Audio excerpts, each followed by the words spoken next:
네. 알려주시죠. 와, 저희 인사하고 앉을까요? 네네. 안녕하세요, 여러분. 저는 더위닝에서 가수를 맡은 아이유입니다. 반갑습니다. 네, 현아님. 안녕, 유엔아. 안녕, 난 조현우. 반갑습니다. 오늘 완전 저 자리에 앉아주시기 바랍니다.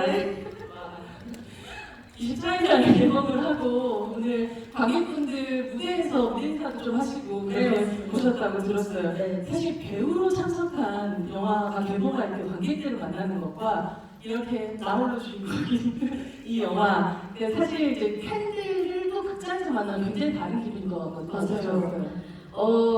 아무래도 이제 선배님 동료분들과 함께 GV를 하거나 무대 인사를 다닐 때는 제 몫이 딱 있는 거니까 조금 더 숨 돌릴 여유도 있고, 그리고 또 저한테 할애해야 되는 시간도 적고 여러 가지 많이 다른 것 같아요. 근데 이렇게 저희 팬분들이랑 제 콘서트 실황으로 무대 인사를 할 때는 거의 미니 팬미팅 같은 느낌? 그냥 재밌게 하고 있습니다. 네. 아이유 콘서트에서 마스코트 귀여움을 담당하고 계신 조현우 감독님 함께 하신 또 소감, 오늘 또 만나게 된 소감도 부탁드립니다. 이렇게 영화화 되어서 너무 저도 못 봤던 장면들을 또 보게 되어서 너무 행복했고요. 그리고 항상 유엔아 분들이랑 같은 시선에서 무대를 바라보고 살았는데 이렇게 마주 뵙게 돼서 반갑습니다. 네. 감독님은 어제도 공연이 있으셨는데 오늘 아침에 귀국을 해서 이 자리를 위해서 바로 공항에서 오신 거예요. 그래서 와, 감독님 다시 한번 부탁드릴까요? 하지만 여기는 꼭 와야 되는 자리였죠, 감독님? 네, 그럼요. 이런 자리가 평생에 없을 것 같은데요. 네, 감사합니다. 사실 공연이라는 한 번이지만 이렇게 영화로, 시네마로 남게 되었을 때 그 공연은 저같이 감히 가지 못했던 사람들도 함께 또 즐길 수 있는 즐거움을 또 안겨주는 것 같아요. 두 분의 인연이 2017년도 팔레트 공연 때부터 시작이 됐다고 들었습니다. 처음에 아이님은 조현우 감독님이랑 같이 작업을 하고 싶다라고 생각했었던 어떤 이유가 있으셨을 것 같고, 또 거의 10년 가까이를 이 작업을 계속 이어가게 된 동력, 두 사람 사이의 동력은 무엇인 것 같으세요?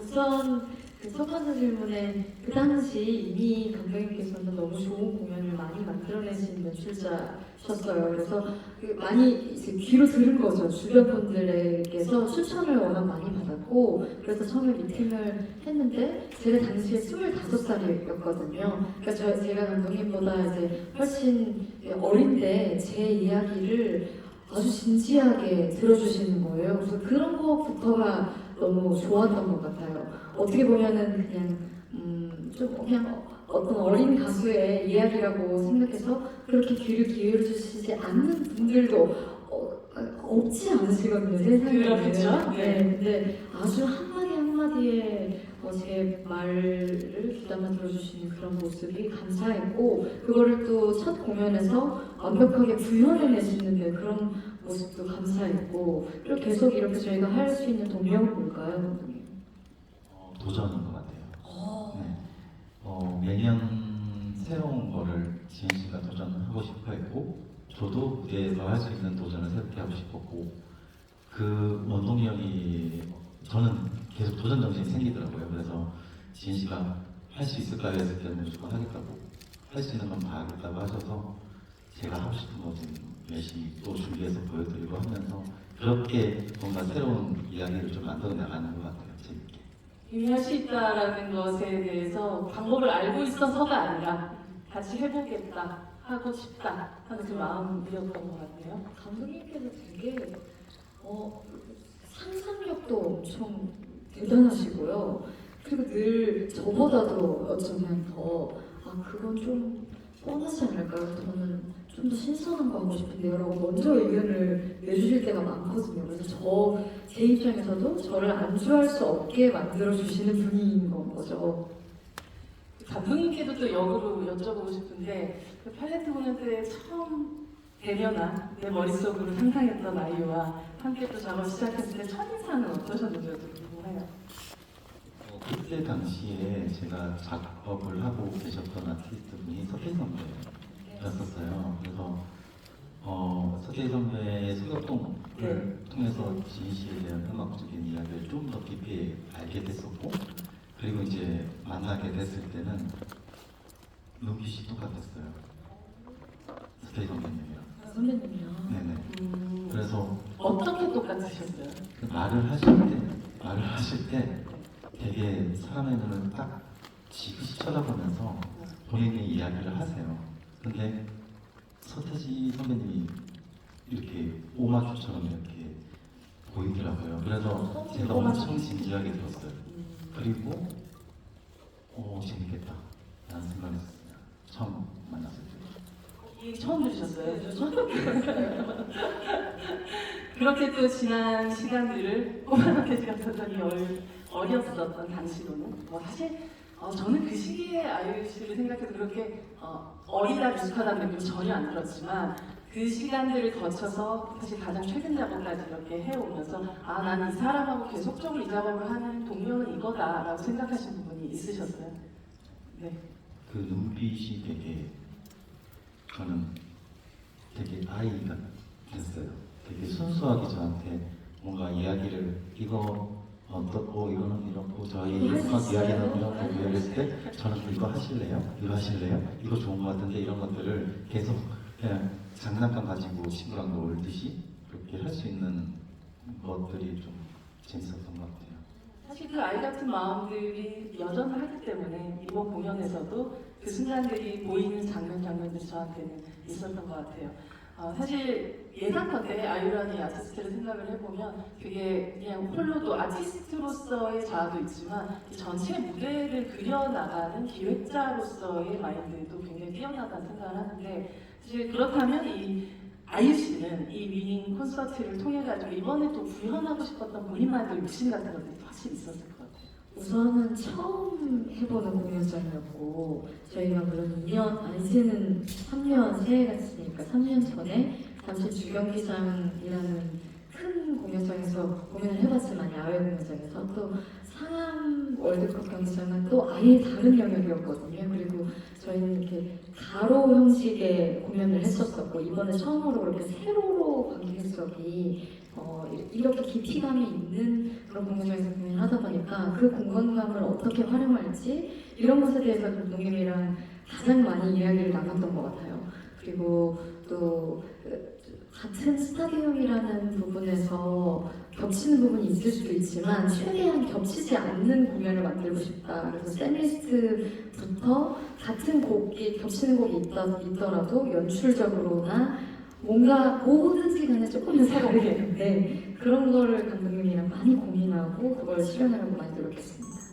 감독님도 사실 이런 어떤 형태적인 부분에 대한 고민들도 분명히 있었겠지만 또 아이유라는 아티스트가 그 사이에 또 성장하고 또 비전이 넓혀져 갔을 때 그 비전을 어떻게 보면 또 나라는 연출가의 성장도 그 사이에 있었을 텐데 이 비전을 어떻게 맞춰 나가야겠다는 생각을 했었고 그 과정 속에서의 어려움들은 없으셨는지도 또 궁금합니다.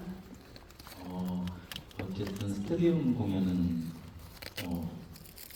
많이 어려운 부분 중에 하나가 수가 맞죠. 날씨와 환경 그리고 저희가 보통 실내 가면은 밤새 메모리를 할 수 있고 그 그림이 그대로 유지가 되는데 비가 오거나 혹은 다른 환경이 생겼을 때는 그 그림이 이제 좀 더 색감이 변한다든지 그런 부분들이 있고 그리고 안타까운 게 아침 6시가 되면 해가 뜹니다. 그 순간부터 12시까지는 조명을 하나도 보지 못하고 레이저도 보지 못하고 그리고 비가 저희가 금요일 날 왔었어요. 저 다큐멘터리 메이킹 봤어요. 네, 그래서 디자이너들이랑 다 앉아서 이제 비를 보호하고 메모리를 비가 끝이나 하려고 기다리고 있는데 이제 기다리다 보니까 이제 했는데 장비들이 이제 하나씩 터지기 시작하는 거예요. 그래서 레이저가 100대였는데 저희가 50대 정도가 지금 첫 공연 때는 회복을 못하고 이제 진행했었고 그리고 다음날 또 바로 교체해서 다음날 또 이제 수정을 했었죠. 그래서 그런 환경적 요소들이 좀 많습니다. 그래서 스테디움 공연이 많이 힘든데 어쨌든 그 저녁 7시에 제가 좀 부탁을 드렸던 부분이거든요. 그 시간에 공연을 했으면 좋겠다. 예, 노을 지는 시간에 조명이 처음 시작됐을 때가 제일 아름다운 것 같았어요.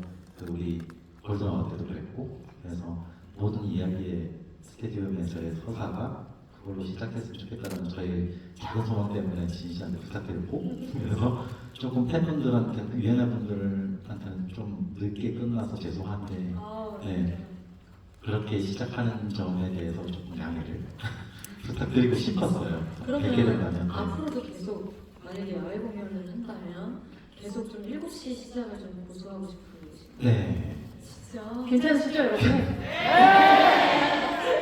그러시구나. 사실 야외 공연이라면 하늘조차도 팔레트처럼 만들 수 있는 공간이기 때문에 약간 우체국 다 이용하고 싶은 그런 마음이 사실은 있으셨을 것 같아요. 그리고 실제로 여러분들이 그렇게 구현된 그 모습들을 보셨기도 했고요. 사실 이번 콘서트 같은 경우는 저 첫 월드 투어의 마지막을 장식하는 그런 또 서울 콘서트였고 동시에 100번째 콘서트이기도 네, 했어요. 맞습니다. 인생에서 가장 긴 여름을 보내셨다라고 얘기를 하셨는데 사실 체력적으로는 이미 소진이 좀 많이 된 상태에서 이번 콘서트가 시작이 됐을 것 같은데 어떠셨어요? 다행히도 그래도 이제 2주 투어까지 끝나고 나서 저희가 앵콜 콘서트를 준비하기까지 약간의 좀 시간이 있었어요. 그래서 그 시간을 좀 가졌던 이유도 또 그 본 공연이랑은 좀 다른 느낌의 앵콜 콘서트를 하고 싶었거든요. 그 전에 했던 이제 투어 느낌은 다 이제 실내 공연장이었고 앵콜 콘서트만 야외였기 때문에 이걸 최대한 좀 신선하고 다르게 해보자라고 해서 그 앵콜 콘서트만을 위한 시간도 연습도 진짜 많이 하고 저희가 회의도 많이 거치고 그랬었어요. 그래서 그런 시간들이 다 안에 있기 때문에 그런지 막상 공연 때는 그 피로감이나 이런 거 그렇게 느껴지지 않더라고요. 이렇게 긴 시간 그 바쁜 와중에도 우리가 한 겹 한 겹 열심히 싸우면서 준비한 공연이니까 최대한 그러니까 금요일에 비가 많이 왔기 때문에 공연날도 폭우가 또 올 수도 있다라는 생각은 우리 모두가 사실 했었거든요. 그런 대사에 네. 대비도 조금 하셨던 셈이세요. 네, 그러니까 만약에 비가 오면 그때 그건 뭐 어쩔 수 없이 그냥 그게 그러면 하늘의 뜻이면은 그냥 뭐 그렇게 하는 것을 뭐 펑펑 터지면서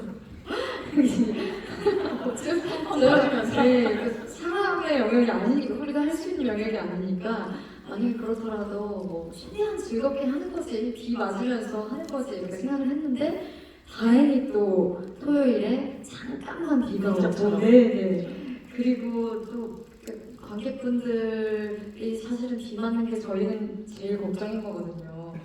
그럼 어떡하나 그래서 체력이 좀 떨어지시거나 하면 어떡하나 하는 건데 다행히 그렇진 않아서 그것만으로도 너무 만족스러웠고 공연을 하는 동안에는 그렇게 힘들다라는 생각이 크게 안 들었던 것 같아요.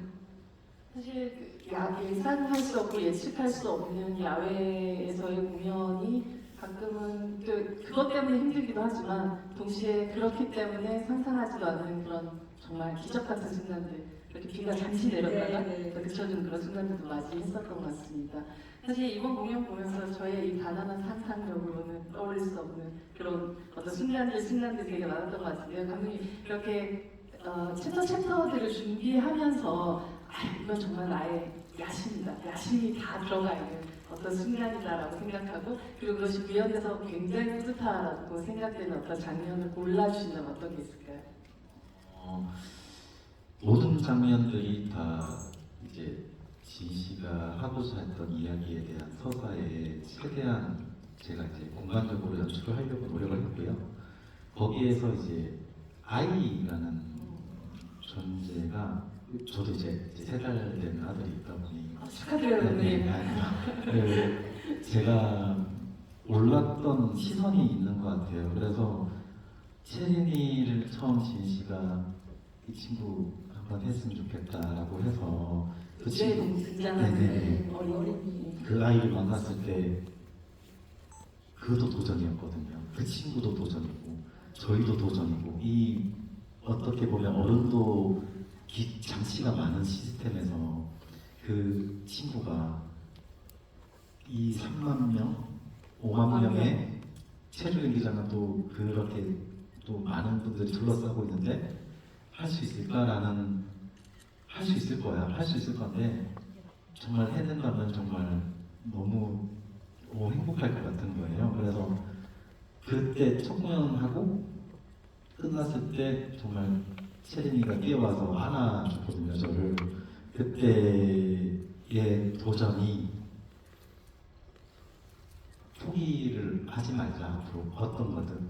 그래서 그런 것들이 제게 되게 잔상으로 남아있어요. 그래서 상암 때도 채린이가 그 다음 이야기를 제가 아이디어를 떠오르게 됐고, 그래서 그 다음 이야기를 마무리를 하는 이야기를 채린이랑 다시 그려서 그것도 같이 하게 되어서 그 장면이 되게 지금은 기억에 많이 남습니다. 저도 사실 와 저게 정말 생방송으로 말하자면 라이브로 저 타이밍에 저렇게 드론과 함께 또 합을 맞춰서 어린이와 기계가 혹은 그 뒤에 있는 사람들이 함께 저렇게 만들어낼 수 있다고 조금 놀랍고 소름 끼치긴 했었던 그런 장면이었던 것 같아요. 아이유 씨도 사실 이번 공연을 하시면서 굉장히 이거 정말 연출이 기가 막히게 맞아떨어진 순간이다. 내가 상상했던 혹은 기대했던 것들이 정말 잘 떨어졌다라는 생각을 한 순간이 있었을 테고 또한 좀 아쉽다. 한 순간 분명히 있었을 것 같거든요. 그게 두 가지 다 한 무대였던 것 같아요. 그 바이썸머라는 그 미공개 자작곡을 그것을 이제 처음으로 공개를 하는 자리였는데 저희가 이제 신곡처럼 그걸 딱 이 무대만을 위한 노래를 써서 들려드리는 자리니만큼 어떻게 하면 이게 좀 더 임팩트 있게 다가갈 수 있을까 이걸 차이를 많이 했거든요. 근데 딱 이제 관객들끼라는 곡이 서브 스테이지에서 끝나고 공중에서 이제 잠깐 레이저 연출을 받고 그 다음에 메인 스테이지로 돌아가서 관객분들은 당연히 지금 퇴장할 타이밍이다라고 생각하는 그 시점에 제가 기타를 메고 하면서 인트로를 들어가는 이게 임팩트가 클 거라고 생각했는데 관객들께 말미 때부터 비가 오기 시작하는 거예요. 서브 스테이지에 있는데. 그래서 사실 저는 너무 속상한 상태였어요. 이제 이 빗줄기가 굵어져서 모두 다 물에 젖은 찜질꼴이 되겠구나. 너무 속상하고 진짜 이렇게 바이바이 썸머. 네, 이렇게 바이 썸머가 이렇게 여름이 나한테 이렇게 한 방울 먹이고 가네 이렇게 생각을 했었는데 그게 너무 신기하고 제가 비오네라는 멘트를 했는데 팬분들이 그걸 되게 좋아해 주셨더라고요. 근데 그 비오네에 담긴 제 심정은 비를 내리네 기어이 이런 마음이었거든요. 근데 그 바이 서머가 끝남과 동시에 빗줄기가 미스트처럼 싹 예쁠 정도로만 분사가 이렇게 되다가 그 노래가 끝나고 딱 비가 그쳤다는 거예요.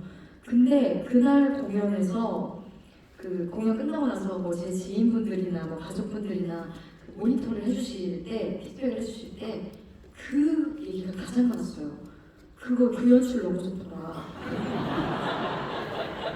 그래서 바이썸머 할 때 그 비 살짝 뿌릴 때 너무 예쁘더라. 어떻게 한 거니? 그게 정말 연출이었으면 연출자님 대단하셨던 그 상황을 다 내려오는.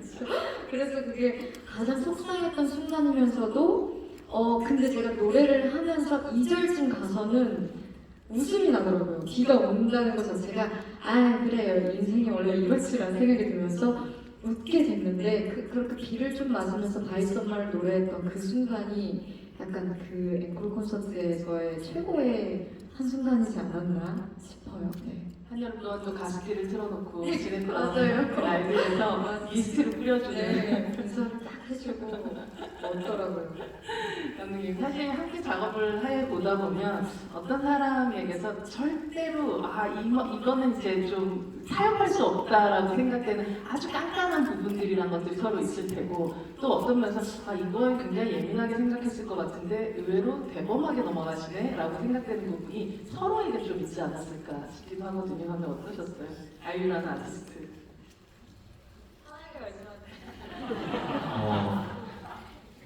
전하고자 하는 이야기는 정말 명확하게, 그리고 그림이나 아니면은 어떤 이제 연출적으로는 정말 정확하고 명확하게 저한테 전달을 해주시는 거예요. 그리고 제가 이제 하고자 하는 것들을 이야기를 했을 때는 좋은데요? 저 탈 수 있어요. 공중 리프트. 예, 리프트나 열기구나 열기구도 모든 게 다 도전이었거든요.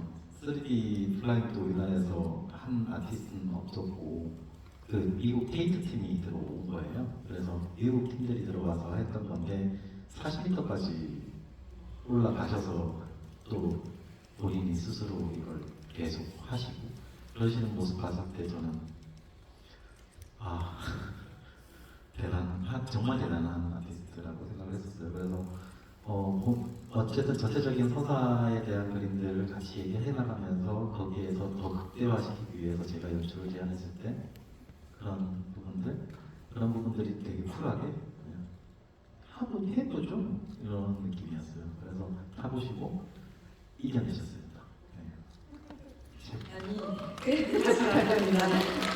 그 리프트가 첫날 공연에 40m를 올라갔었어요. 그래서 그 전전날 리허설 때부터 계속 탔는데 저는 고소공포증이 없거든요. 그래서 일단은 타볼게요. 이제 해서 딱 탔는데 와, 이 높이가 어떤가요? 그러니까 처음에 무대 뒤에서 이렇게 날아서 등장을 하는 거였거든요. 일요일에는 아쉽게도 우리가 공연에서는 그 둘 다 오프닝을 못했죠. 퇴장만 40m로 했죠. 원래는 이렇게 등장도 무대 뒤에서 40m 내려와서 퇴장도 40m 위로 올라가는 그거였는데 해보니까 바람이 일단 너무 불어서 콧구멍에 바람이 너무 세게 들어오니까 갑자기 좀 무서운 느낌이 확 드는 거야. 그 높이감 때문이 아니고 기압 때문에. 그래서 노래를 안 떨고 할 수 있을까 그게 가장 걱정이었고 감독님한테 그래서 감독님 이거 막상 올라가서 해보니까 너무 무서워. 힘들 수도 있을 것 같아요. 그랬는데 감독님께서 질문 주신 것처럼 어떤 부분에서는 굉장히 너그럽고 어떤 부분에서는 이거는 꼭 해줬으면 좋겠다 이런 기준이 있으신 분이거든요. 근데 감독님께서 아주 단호하게 하셨으면 좋겠습니다.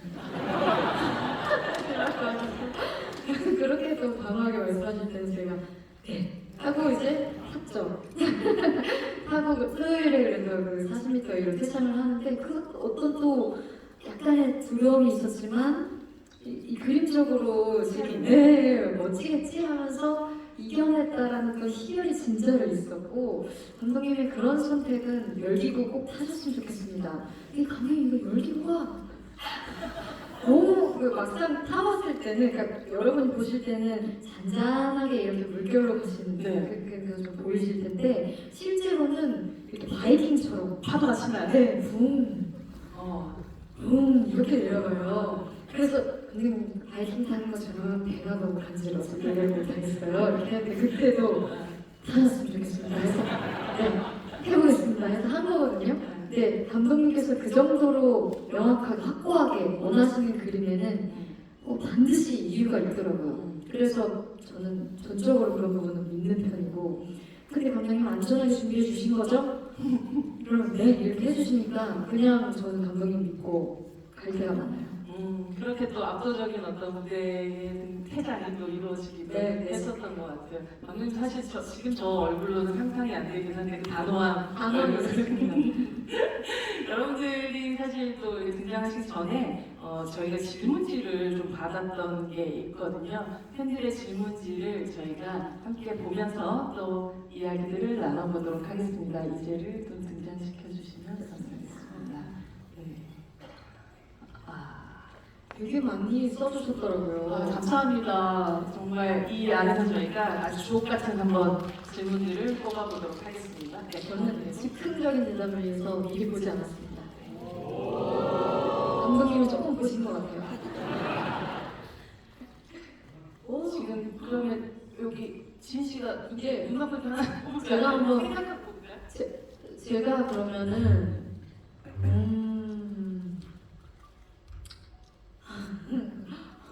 저희가 근데 방금 얘기했던 부분들도 좀 많이 있어가지고 네. 그러면은 기사님께서 하나 뭐가 있을까? 보자.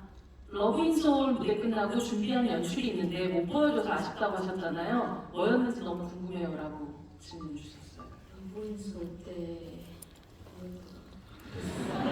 그래서 드레스 저희가 어쨌든 첫날은 플라잉과 그 안전상의 이슈로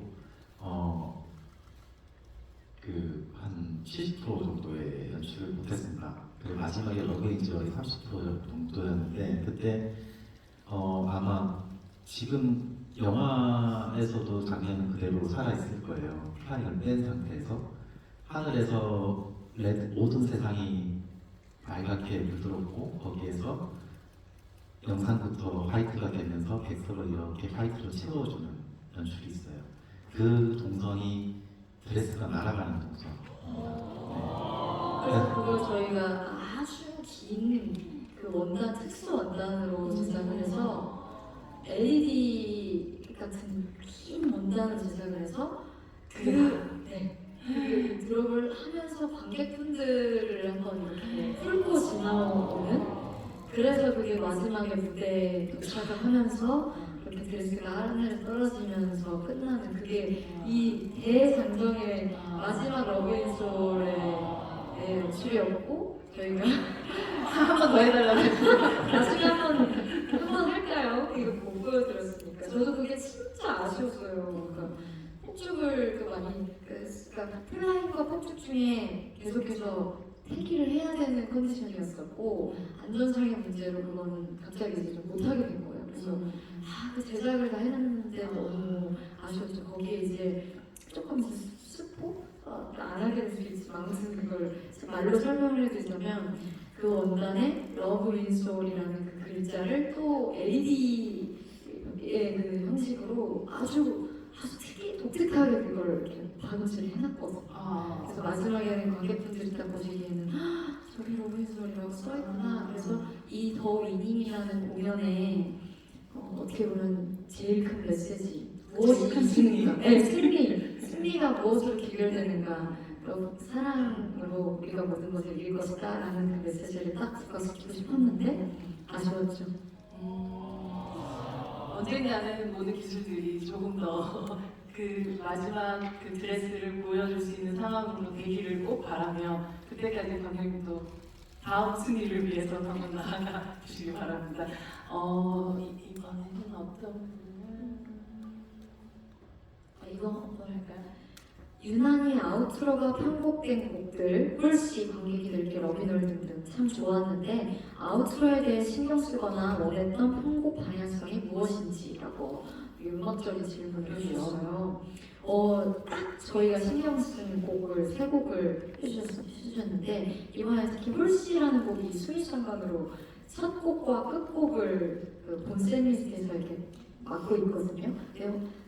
오프닝 홀씨는 원곡에 가까운 느낌으로 이렇게 들려드렸고 마지막 홀씨는 되게 락킹하고 약간 저는 제가 밴드분들께 요청드렸던 부분은 어떤 난타 같은 느낌까지 났으면 좋겠다. 굉장히 터프하고 아무튼 엄청 이게 원곡의 느낌을 가져가게 완전히 다른 편곡이 나왔으면 좋겠다고 부탁을 드렸는데 그게 정말 잘 나왔어요. 끝에 제가 퇴장하고 나서도 밴드분들의 그런 막 열렬한 연주와 그리고 코러스 분들께도 제가 되게 부탁을 드렸거든요. 마지막 라인을 좀 만들어줬으면 좋겠다. 그래서 그분들이 이제 만들어 오신 거예요. 코러스 분들 세 분이. 근데 너무 마음에 들었고 그래서 여운을 딱 남기고 싶었던 거예요. 제가 퇴장하고 난 후에도 흥분이 가라앉지 않게끔 그 무대에 계신 저희 밴드분들과 코러스 분들의 그런 사운드만으로 관객이 이어지게끔 그 전투력이 이어지게끔 그게 제가 바랬던 부분인데 그랬고 관객들 같은 경우에는 필요했죠. 저희가 서브 스테이지에서 메인 스테이지로 돌아와야 되는데 관객들께는 아우트로가 없는 노래거든요. 그래서 사실은 시간을 걸어주기 위해서 물리적으로 네, 동선을 네, 만들고 동선을 위해서 필요했다.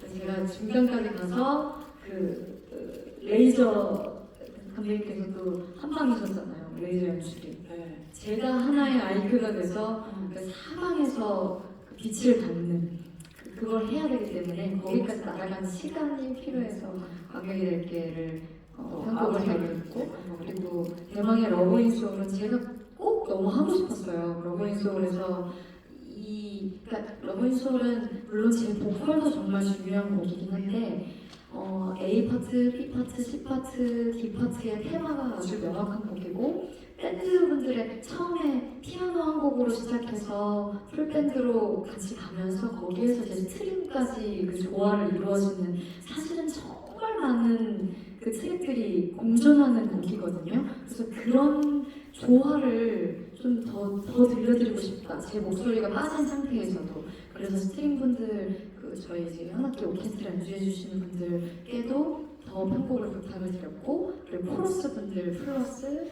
저희 또 합창단 분들까지 해서 그 성부를 다 나눠서 그 웅장함을 좀 아름다움과 그런 홀리한 그런 웅장함을 느끼게 해드리고 싶었어요, 관객분들께. 그래서 그 부분에 대한 편곡은 되게 여러 차례 수정을 하면서 작곡가인 그 서동환 작곡가분이 이제 편곡을 해주셨는데 아주 공을 많이 들인 그런 편곡이었습니다. 사실 이런 질문이 있다는 것은 그 공을 들인 것이 사실은 여러분들에게 다 안다. 네. 감사합니다. 네. 감독님도 사실 미리 좀 공부를 하셨다고 금방 잠깐 들었는데 하나 고르시고 싶으신 질문이 있다면 일어서서 풀샷을 한번 보여주시기 바랍니다. 진짜 질문이 많네요. 귀여운 단체로 네. 신중하셔가지고. 감독님 엄청 신중하시죠? 감독님께라고 크게 써있는데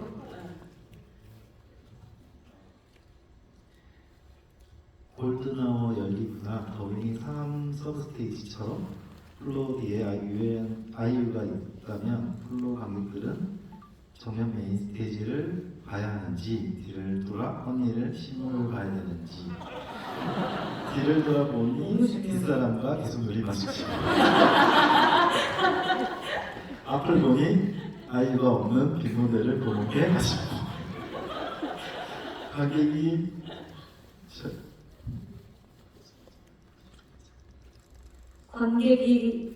관객의 절반이 아이유를 등지고 있는 것 같아 마음이 안 좋습니다. 어떤 걸 유도하신 건지 그리고 아이유 언니라면 어떻게 할 것인지 무엇을 선택하실 건지 어느 방향을 너무 귀엽다. 여기에서의 이제 그 서브 스테이지 넘어가는 시점이 저희가 그 체린이라는 친구와 이제 셀러브리티 저희가 세종 경기장에서 공연 보셨던 분들은 그 골드 체린이가 떠나는 여정 속에서 이제 아이유라는 아티스트와 체린이가 만나서 이제 셀러브리티가 시작이 돼요. 체린이의 존재는 유엔아 분들입니다. 제가 잡은 유엔아 분들이고요. 그리고 그 아이가 들고 있는 초는 아이유라는 아티스트였어요. 그래서 유엔아 분들이 그 위험하고 험난하고 그 어려운 과정을 그 초가 안 꺼지게끔 같이 버텨준 존재라고 저는 생각을 했고요. 그래서 그게 골든아웃 때도 아마 브릿지의 아이와 나의 바다 전에 브릿지에 이렇게 아이와 아티스트가 서 있는 장면 요거에서 또 오마주를 해서 같이 연결을 했던 장면이고요. 그러다 보니까 상암은 너무 길다 보니 체조에서 했던 장면에서 그 다음 이야기로 넘어갔을 때 체리와 아티스트가 직접 만났으면 좋겠다 라는 생각을 했었어요. 그래서 서브 스테이지를 새로 질러서 이제 날아가야겠다 그렇게 해서 그 레이저 길을 만들어서 진 씨가 체리한테로 이제 가는 그게 저의 마지막 이야기였고요. 그래서 그 곳으로 갈 수 좀 정면을 보셔도 좋은 장면이 나오고요. 들어보셔도 360도 개념으로 좋은 장면이 나와서 그런 부분들이 있다 보니까 조금 앞에 계시는 분들이 손해하시는 부분도 있을 것 같아요. 하지만 어쨌든 이 상암이라는 전체 공간을 연출해야 되는 입장에서는 좀 다양하게 무대를 사용했다는 점 좀 양해를 부탁드리겠습니다. 저도 제가 여기 아이온이라면 어떻게 할 것인지라고 이제 돼 있어서 제가 만약에 플로어에 이제 있었던 관객이었다면은 저는 정면을 봤을 것 같아요. 그러니까 왜냐면 그 전광판에서도 그런 것들을 다 염두에 이제 두고 이렇게 담은 거거든요, 사이즈들을. 그래서 이제 플로어 관객분들 이렇게 말씀드리면 또 아니에요, 불충분해요 라고 하실 수 있겠지만 플로어 관객분들은 공연 내내 이제 전반적으로 저를 이제 가까이서 보시는 분들이잖아요. 그러니까 잠깐 이제 제가 뒤로 갔을 때는 전광판을 좀 보시면서 공연의 전체적인 그런 시야를 한번 이렇게 보시는 것도 이렇게 돌아보면은 조금 덜 보일 것 같아요, 오히려. 네. 그래서 그것을 저라면 아마 아이시라면 네. 봤을 것이다. 사실 그렇기 때문에 영화로 이렇게 만들어진 게 아닐까요? 여러분들이 아마 그 자리에서 그 시야에서는 놓칠 수밖에 없었던 거, 그 모든 시야를 여러분들 함께 보실 수 있는 게 이런 영화인 것 같아요. 네. 그래서 오히려 그 아쉬움들을 영화로 좀 달래셨으면 좋겠다 이런 생각도 드네요. 저도 사실 이 질문 좀 궁금했었는데 써니님께서 상암동 토일 일정 중에 언니의 최애 착장은 무엇인지 궁금해요. 저 진짜 보면서 즉위하시는 줄 알았고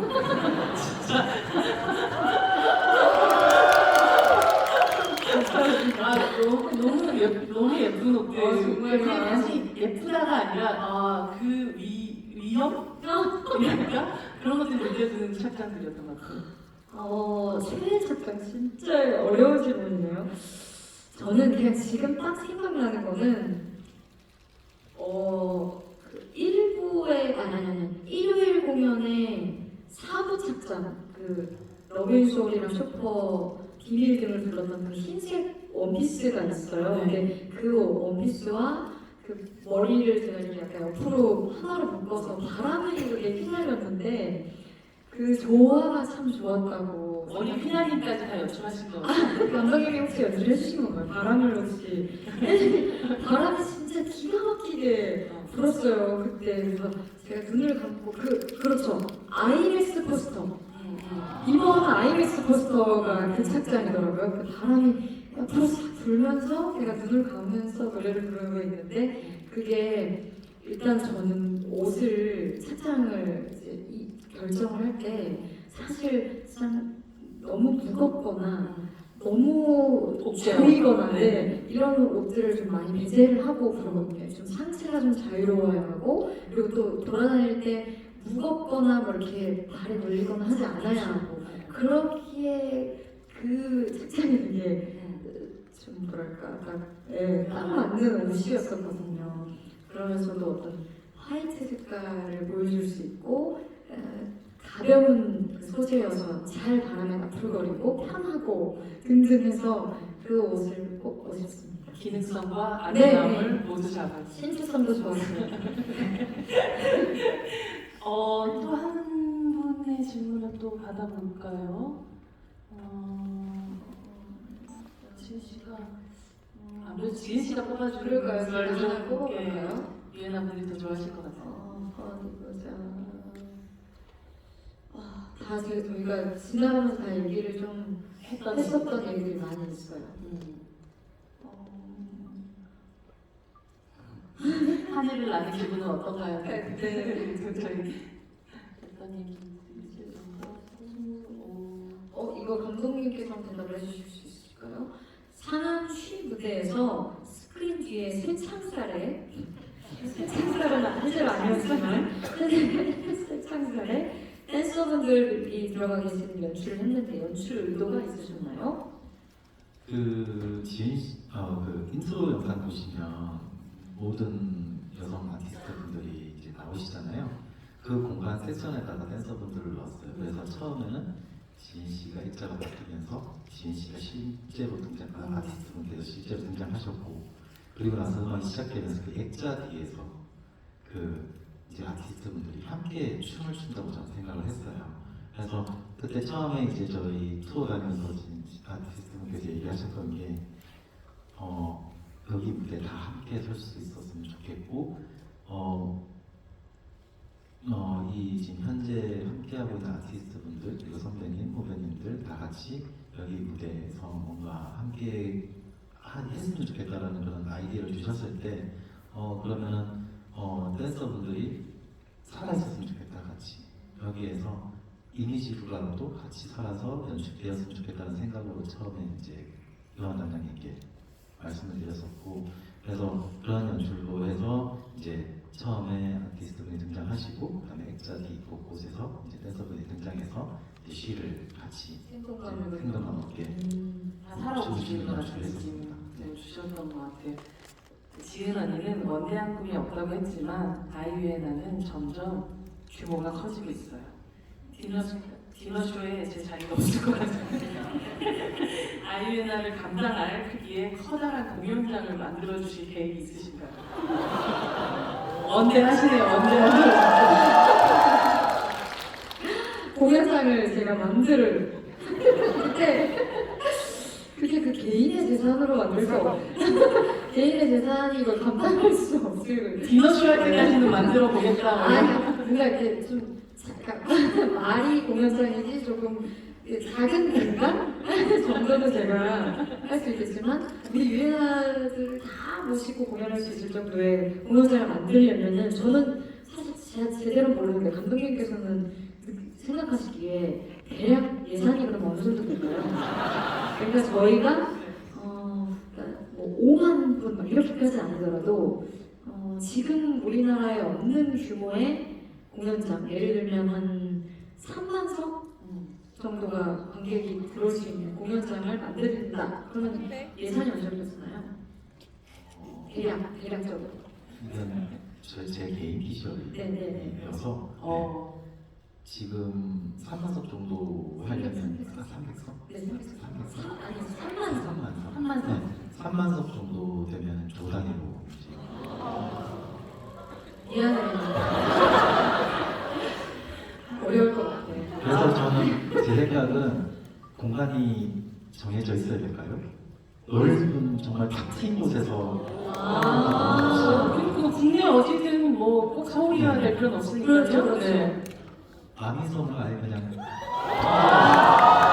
그래도 되고 어느 공간이든 거기에 이제 허가를 받고 섬 자체를 전체를 공연장으로 꾸민다. 공연장으로. 와. 근데 이게 상상력이 남다르십니다. 유엔아분들의 또 남다른 또 재능이 있으시니까 네. 거길 다 꾸미시는 아티스트가 또 되시는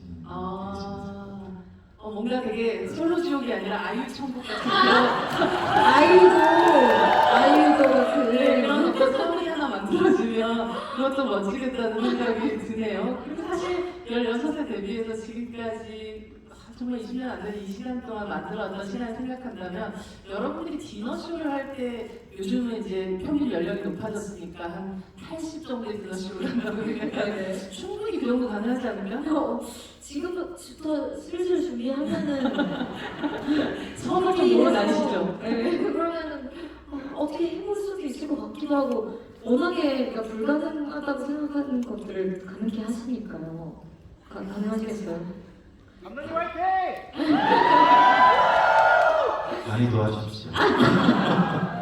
많이 도와주세요.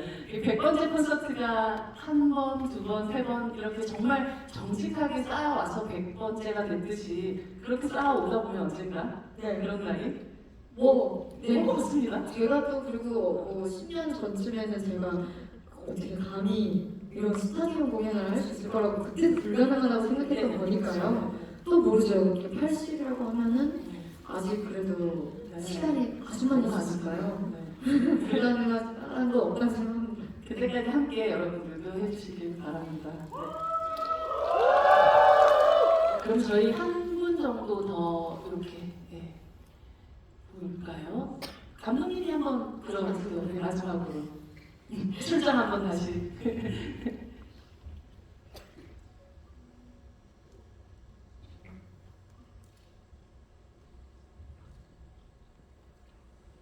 정말 신중하겠습니다. 고르겠습니다. 마지막이라고 하니까 더 신중할 것같습니다. 예. 얘기 듣고 싶으셨대요, 감독님? 네. 아, 라스트 판타지에서 뉴 판타지로 변하는 아이디어.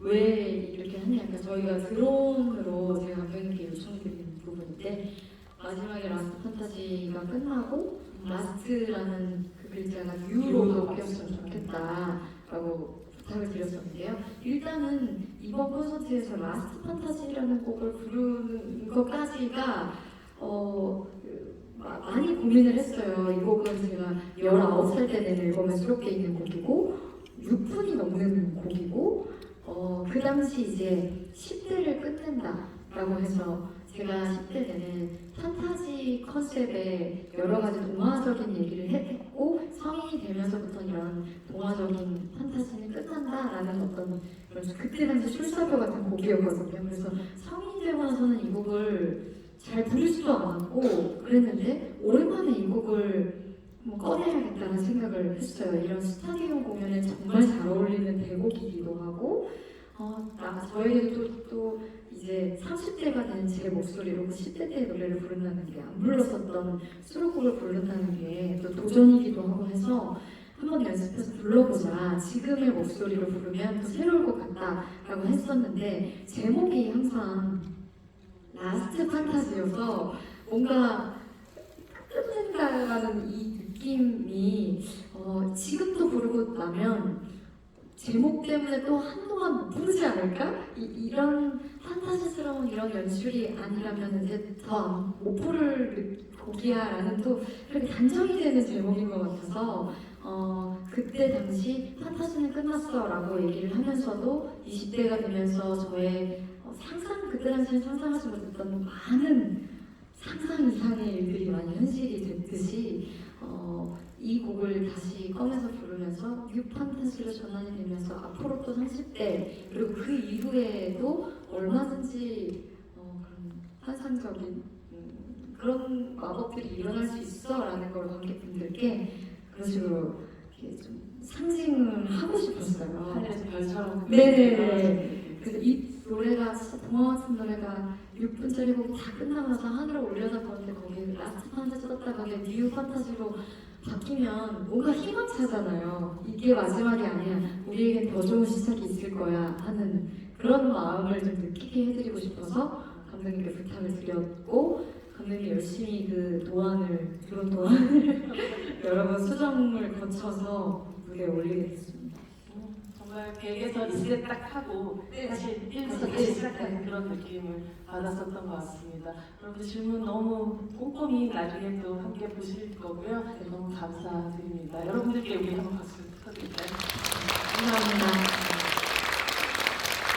사실 공연은 관객들과 함께 만들어가는 거잖아요. 이번 공연을 하시면서 이건 정말 우리가 준비한 것도 있지만 관객과 함께 만들었다라고 생각했던 어떤 아주 뭉클했던 순간이 있으시다면 언제였을까요? 선생님부터 한번 말씀해 주세요. 저는 이번 월드 투어 동안에 전 세계 유행어 분들을 만나고 그리고 마지막으로 이제 상암에서 이제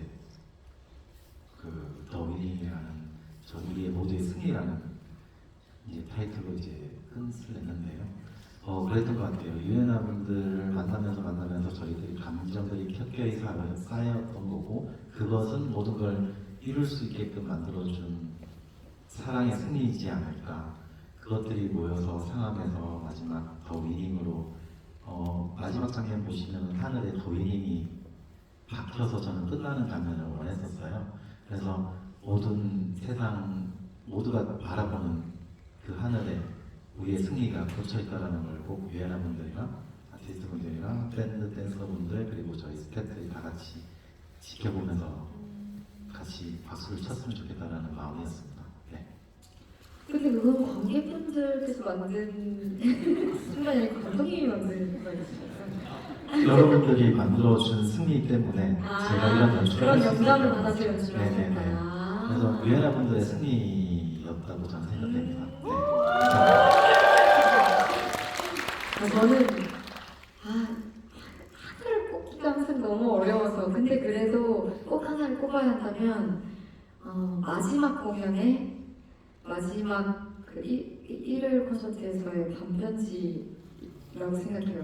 왜냐면은 그때 제가 실제로 그러니까 반편지는 늘 저한테 감동을 주는 곡이거든요. 제가 관객분들께 마이크를 맡겼을 때 진짜 환상적인 목소리로 화답을 해주세요. 그러면 이렇게까지 잘해준다고? 라는 생각을 매번 해요. 너무 아름다워서. 근데 그날 이제 일요일 공연에서의 발표는 한동안 이거 못 듣네 라는 그런 아쉬움도 또 있었고 5만 분이 넘는 분이 그걸 한 목소리로 불러주시니까 그냥 진짜 아름답고 노래 자체가 아름다워서 더더욱 막 뭔가 뭉클해지는 게 다른 때의 단편지보다도 더 심했어요. 그래서 실제로 영화 버전을 보시면은 마지막 부분에 제가 목이 메어서 목소리가 살짝 안 나와요. 그 봄을 깨요 할 때 그 깨가 약간 한 0.1초 정도가 늦게 나오거든요. 그러니까 여러분의 떼창을 다 듣고 이제 하는데 그게 사실은 이 뭐 영화관 시기나 올리는 거니까 그 정도 그 제가 살짝 목이 메인 소리 이런 거를 그 후반 버전 미싱으로 메꾸는 거는 사실 일도 아니지만은 그냥 그걸 꼭 살렸으면 좋겠더라고요. 그래서 고정하지 않았으면 좋겠다. 그냥 그때 그 감정이 제가 딱 이렇게 영화 버전으로 남았으면 좋겠다. 여러분이 왜냐면 만들어 주신 감정이니까 그래서 그 순간을 하나를 꼭 꼽자면 너무 많지만 그 반편지를 꼽고 싶습니다. 지금 편지를 써주신 아이유님께 그리고 같이 멋진 답장을 보내신 유엔아님께 다 함께 박수를 치면서 그리고 오늘 너무 귀한 걸음 해주신 저희 백은하 소장님께도 감사합니다. 저 진짜 다음 콘서트 가서 그 현장을 눈앞에서 보고 싶다는 제 작은 바람을 한번 담아보고 싶습니다. 감사합니다. 네, 그래도 영화로 이렇게 볼 수 있어서 여러분들 너무 감사했고요. 저희 경품을 또 좀 추첨하는 시간을 가질 텐데요. 네, 지금 경품 추첨이 들어오고 있습니다. 특별히 마지막 반이기 때문에 5분을 원래 옆에서 계속 3분씩 추첨을 했었거든요. 5분을 뽑도록 하겠습니다. 자, 첫 번째 분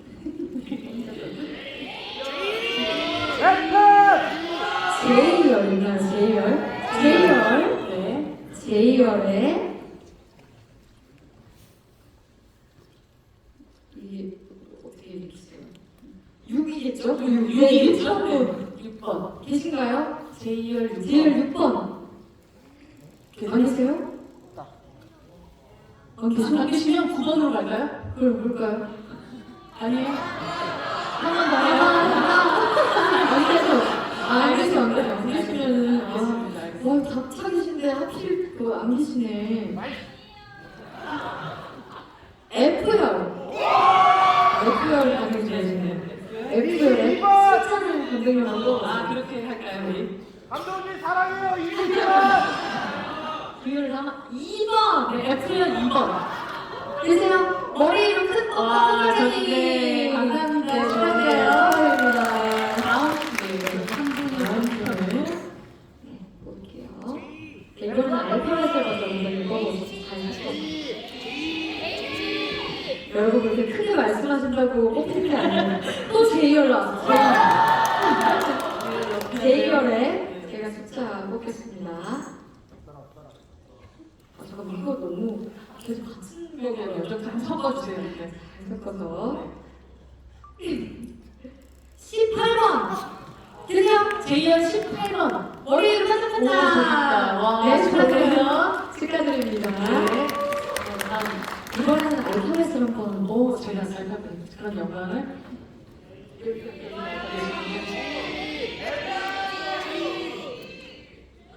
숫자가 들어있는데요.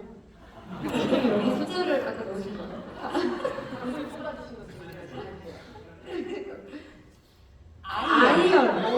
아이열의 네. 숫자를 제가 뽑아보겠습니다. 계속해서 17번 아이언 17번. 머리로 세모까지 축하드려요. 축하드립니다. 이제 네 번째 네 분이시네요. 번째 이제 2분 남았습니다. 제가 알파벳을 한번 다시 뽑아볼게요. G주변 G. GR 숫자를 한번 네, 보내주세요. 저희가 숫자를 뽑아보도록 하겠습니다. 8번. 오, GR 8번. 오! 머리를 큰 하트! 와, 축하드려요. 마지막 두 분이 나랑 알겠습니다. 가정이 마지막 감독님 알파벳. H에 H를 어디요? H에 20번 계실까요? 손 먼저. 와, 너무 축하드립니다. 어떻게 그 선물을 받으신 분들도 너무 다 축하드리고요. 오늘 이 자리에 함께하는 게 가장 큰 선물이 아닐까 싶습니다. 잠시 저희 감독님과 아이씨 잠깐 퇴장하셨다가 여러분들하고 단체를 사진 네. 찍는 시간을 가져보도록 하겠습니다. 감사합니다. 감사합니다.